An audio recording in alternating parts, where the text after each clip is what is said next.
Absolutely, and that's why it is so important. Let's talk about, you mentioned it, the required allotments, because you made it known to me that that was important to you to talk about. So give the people an understanding of the required allotments, because it's not, I mean, you can maybe connect the dots, figure out what it is, but give the people the information they need to know about the required allotments, not in the Military Lending Act, but how has that been a hamper on military families? The first thing I'll say is most of these unlawful and illegal acts are told to me by military families, right? And they call me up and say, Chris, I don't know if this is allowed, but this seems kind of fishy, right? Like this doesn't seem this company is being very kind of deceptive and they don't want me, they're just hiding the ball, right? Mm-hmm.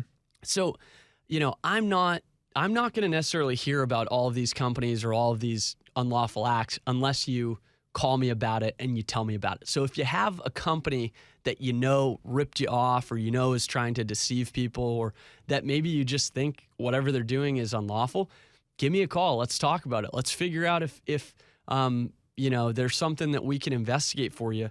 But I think primarily the main starting point is where is this act taking place? What state? What's the law? And then we can go from there. And I'm sorry, that didn't answer your question, but I was thinking about how most of these come about, and it is from military families spreading the word. So with allotment, the easiest way to think about it in the civilian world would be, well, it's just what comes out of your paycheck, right? Think of your, if we were outside of Florida, your state income tax. Inside of Florida, you've got your FICA, you've got any of the other federal stuff that you have to pay. Pre-tax, you'd have your 401k or health savings or things like that. With military, on your leave and earnings statement, that LES has sort of an allotment.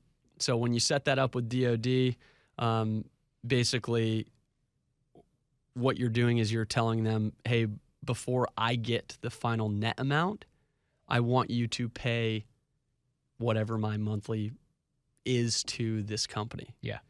Now, most of you would, on the surface, just like me, say, well, that might be good because one less bill you have to worry about, right? Yeah, just let them take it and, it's all. Yeah, Don't like direct deposit, Yeah. The problem is these companies know how difficult it is to stop that required allotment. So what happens is service member, their family falls behind, misses a payment, whatever. They jack the interest rate up. They start charging all these unlawful fees. You go to dispute it. Sorry, you got an allotment. I mean, it is like extremely hard. That's why the military, and again, this isn't me saying this. This is the military. This is DOD that said, hey, this is a serious problem. This is why we don't permit required allotment, because these companies are taking advantage of our military families. Mm-hmm. And that's what we're seeing. So here's the interesting part, right? Consumer Finance Protection Bureau has come out and gone after some of these personal lenders and payday loan companies and stuff like that for these required allotments. There are still companies doing this. So on their website, they say, oh, we take cash and check and all this stuff. No.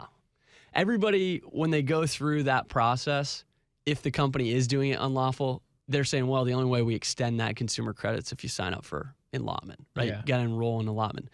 And how some of these nefarious companies are getting around that, which this is also unlawful, they'll partner with a local bank or like a credit union, and they'll say, okay, Casey, great.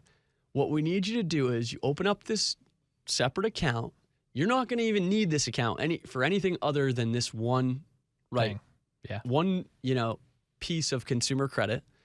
And now your allotment is going to that consumer credit union, who then has direct deposit to the company. See the workaround? Yeah.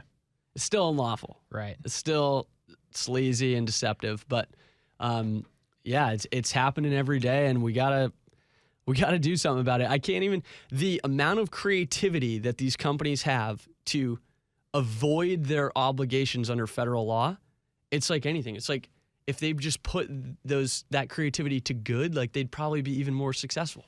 but like they're putting it towards like ripping people off. Yeah. It's disgusting. It is. It absolutely is. And just to kind of clarify what we're talking about on 104.5 WOKV, Jacksonville's News and Talk protecting military families.